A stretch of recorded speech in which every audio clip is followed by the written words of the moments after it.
Monday. Happy Monday. I have a meeting in 3 minutes at 8:45, but I'm just here.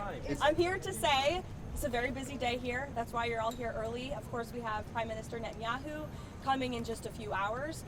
As you know, the president has been working tirelessly on this effort to bring this war in Gaza and to bring this conflict in the Middle East to an end. He wants to see all of the hostages released.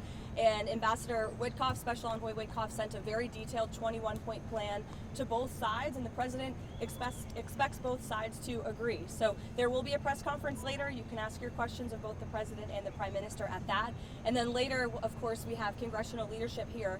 Our message and what we want out of this is very simple. The president wants to keep the government open. He wants to keep the government funded.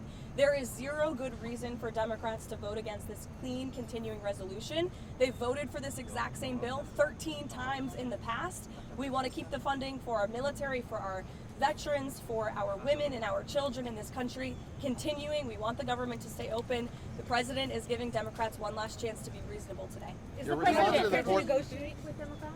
Look, there's nothing to negotiate when you have a clean CR. Look, there are, of course, important policy discussions that can be had, but we are nearing a government shutdown and we are nearing a funding deadline, and the president wants to make this deadline. He wants to keep the government open. There is a press conference today with the Israeli Prime Minister. It signals, I think, that he's expecting there to be a deal announced, or at least that Netanyahu is going to accept the proposed plan. Is that the hope that the president has today? Look, the president knows and believes that this is as good of a plan as these sides are going to see. And that's why it's 21 points. It's very detailed. It's comprehensive.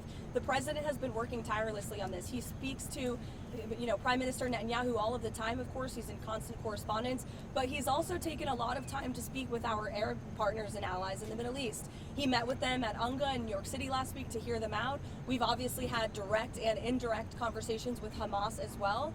And ultimately, the president knows when you get to a good deal, both sides are going to leave a little bit unhappy, but we need this conflict to end. The president's made that very clear. He wants to see the killing stop. Is the expectation, though, that the Israeli Prime Minister is going to sign it today or agree to it? The president believes strongly in this plan, and he wants this to be the plan, and he wants this war to come to an end. Your response to the lawsuit. Will there be layoffs?